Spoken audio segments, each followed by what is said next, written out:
पूर्व मुख्यमंत्री एवं नेता प्रतिपक्ष जयराम ठाकुर ने धर्मशाला में मीडिया से रूबरू होते हुए सुक्खू सरकार और कांग्रेस आलाकमान पर तीखा प्रहार किया। उन्होंने कांग्रेस की कार्यप्रणाली पर सवाल उठाते हुए कहा कि जो नेता देश भर में लोकतंत्र बचाने का ढोंग रचते हैं और हर मंच से शोर मचाते हैं, आज अपने ही विधायकों की स्वतंत्रता का गला घोंट दिया है। जयराम ठाकुर ने आरोप लगाया कि हरियाणा के कांग्रेसी विधायकों को शिमला लाकर किसी मेहमान की तरह नहीं बल्कि कैदियों की तरह भारी पुलिस सुरक्षा के बीच रखा गया है। उन्होंने हैरानी जताते हुए पूछा कि क्या इन विधायकों को अपनी अंतरात्मा की आवाज़ पर मतदान करने का कोई संवैधानिक अधिकार नहीं है। नेता प्रतिपक्ष ने कहा कि हिमाचल का पूरा सरकारी तंत्र और पुलिस बल इन विधायकों की घेराबंदी और सुख सुविधाओं में झोंक दिया गया है ताकि वे बाहरी दुनिया या किसी अन्य व्यक्ति से संपर्क ना कर सके। उन्होंने सीधे तौर पर कांग्रेस की आंतरिक फूट और अविश्वास को उजागर करते हुए कहा कि अगर कांग्रेस को अपने ही चुने हुए प्रतिनिधियों और दिग्गज नेताओं पर भरोसा होता तो उन्हें इस तरह पहरे में रखने की नौबत कभी नहीं आती। ठाकुर ने मुख्यमंत्री सुखविंदर सिंह सुक्खू को घेरते हुए कहा कि आज वे मीडिया के सामने बड़ी बड़ी बातें तो कर रहे हैं, लेकिन हकीकत यह है कि उनके भीतर गहरा डर व्याप्त है। उन्होंने एक बड़ा राजनीतिक दावा करते हुए कहा कि यदि भारतीय जनता पार्टी ने हिमाचल प्रदेश में भी राज्यसभा चुनाव के लिए अपना प्रत्याशी मैदान में उतारा होता तो आज कांग्रेस के स्थानीय विधायकों की स्थिति भी हरियाणा के विधायकों जैसी ही होती और वे भी किसी गुप्त स्थान पर कैद नजर आते। सर, पंजाब से जो है हिमाचल में अभी आपने बताया कि टोल टैक्स जारी हो रहा है, किस प्रकार से देखते हैं इस चीज़ को? देखिए, हिमाचल प्रदेश में मुख्यमंत्री ने कहा कि आर्थिक संकट है, ऐसे में हमको बाहर की गाड़ियों के लिए टैक्स लगाना पड़ेगा, एंटी टैक्स लगाना पड़ेगा।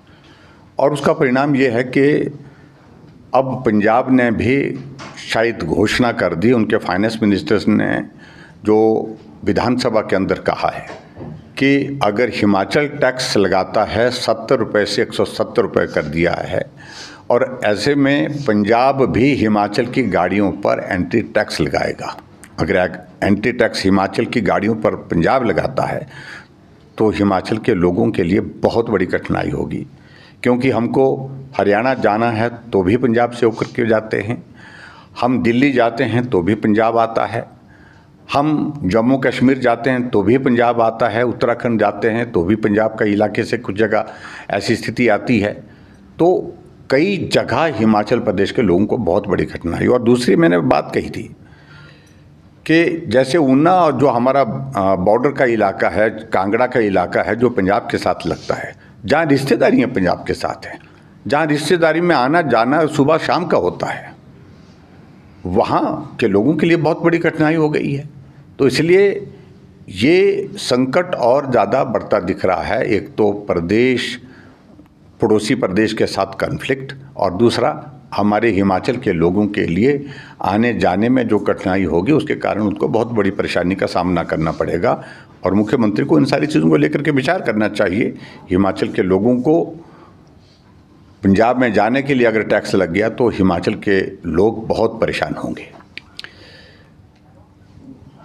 देखिए, कांग्रेस वाले शोर डाल रहे हैं इस बात को लेकर के लोकतंत्र खतरे में है, और लोकतंत्र को बचाने की बातें कर रहे हैं। हम इस बात को लेकर के हैरान हैं कि आपकी अपनी पार्टी में ही आप लोकतंत्र का गला घोंट चुके हैं। राज्यसभा की सीट का चुनाव हरियाणा में है, लेकिन वहाँ हरियाणा के विधायकों को कांग्रेस के नेताओं ने हिमाचल प्रदेश में ला करके बंदी बना करके रखा हुआ है, और ह्यूमन चेन के साथ तो उनको बिल्कुल बांध करके रखा हुआ है। कमरे से बाहर नहीं जाने दिया जा रहा है, मॉर्निंग वॉक पर नहीं जा सकते हैं, मोबाइल का इस्तेमाल नहीं कर सकते हैं, और पूरी खातिर उनकी हो रही है हिमाचल प्रदेश में। क्या आपको अपने विधायकों पर, अपने नेताओं पर भरोसा नहीं है? आपके तो पार्टी में ही लोकतंत्र समाप्त हो चुका है अंदर। और लोकतंत्र का गला घोंटने का अगर काम किया है तो कांग्रेस ने किया है। अपने नेतृत्व पर कांग्रेस पार्टी को भरोसा होना चाहिए था, और आत्मा की आवाज़ के साथ उनको मतदान करने का अधिकार होना चाहिए, जो कांग्रेस पार्टी में है नहीं, क्योंकि नेतृत्व के ऊपर भरोसा नहीं है, और नेतृत्व के साथ साथ में अपने लोगों पर भरोसा नहीं है। और ऐसे में हिमाचल प्रदेश में जो आर्थिक संकट के दौर में से गुजर रहा है, उन सभी विधायकों को 5 स्टार सुविधा के साथ 5 स्टार होटल में ठहराया गया है, खातिर की जा रही है, मुर्ग मुसल्लम खूब चल रहा है और हिमाचल प्रदेश की सरकार उनकी सेवा में लगी है। मैं समझता हूँ ये बहुत दुर्भाग्यपूर्ण है। विधायक हैं, चुने हुए हैं और उनको स्वतंत्र छोड़ना चाहिए। आत्मा की आवाज़ पर उनको मतदान करने का अधिकार है। आप उनको इस प्रकार से बांध करके नहीं रख सकते हैं। इसलिए लोकतंत्र की बात कांग्रेस ना करे। देखिए, हमने अपने पार्टी के नेतृत्व के साथ चर्चा करने के बाद एक फैसला किया कि कांग्रेस पार्टी का जो कैंडिडेट है वो नॉमिनेशन फाइल करता है तो अब की बार हम नहीं करेंगे। हमने तय किया कि हम इस अब की बार नहीं करेंगे। एक इन प्रिंसिपल एक डिसीजन था। और जबकि मैं देख रहा हूं कि मुख्यमंत्री ने कहा कि भाजपा ने इसलिए नहीं किया कि उनको हार का सामना करना पड़ना था। मुख्यमंत्री जी, गलतफहमी में मत रहिए। अगर आज हमने नॉमिनेशन फाइल किया होता तो आप भी अपने विधायकों को शायद इसी प्रकार से कहीं छुपा रहे होते, क्योंकि आपको आपके ऊपर आपके विधायकों का भरोसा नहीं है और आपके विधायकों के ऊपर भरोसा ना होने की वजह यह है क्योंकि आप बार बार झूठ बोलते हैं, असत्य बोलते हैं। जब हम 25 विधायक थे, आप 43 थे, तो भी हम राज्यसभा की सीट जीते हैं। अब की बार हम तो 28 हैं, आप 40 थे। आप गनीमत मानिए कि हमने कैंडिडेट नहीं दिया, नहीं तो आजकल आप सो नहीं पा रहे होते रात को, ये स्थिति होती है। सर, हिमाचल का बजट सेशन आने वाला है, तो किस प्रकार से आप देखते हैं इस बजट सेशन में भाजपा का क्या स्टैंड है? देखिए, हम बजट के बारे में अभी ज़्यादा टिप्पणी नहीं करेंगे क्योंकि हम बजट का इंतज़ार कर रहे हैं। पहली बात तो यह है कि बजट में जो रेवेन्यू डेफिसिट ग्रांट के कारण जो प्रदेश सरकार के सामने एक स्थिति है, उससे वो निपटने के लिए अभी तक अपना फॉर्मूला बता नहीं पा रही है। फाइनेंस डिपार्टमेंट ने प्रेजेंटेशन दी है और उस प्रेजेंटेशन के हिसाब से अगर फाइनेंस सेक्रेटरी बजट बना रहे होंगे और लोगों को झूठ नहीं बोल रहे होंगे, मुख्यमंत्री गुमराह नहीं कर रहे होंगे, तो उनको सही तस्वीर सामने लानी चाहिए।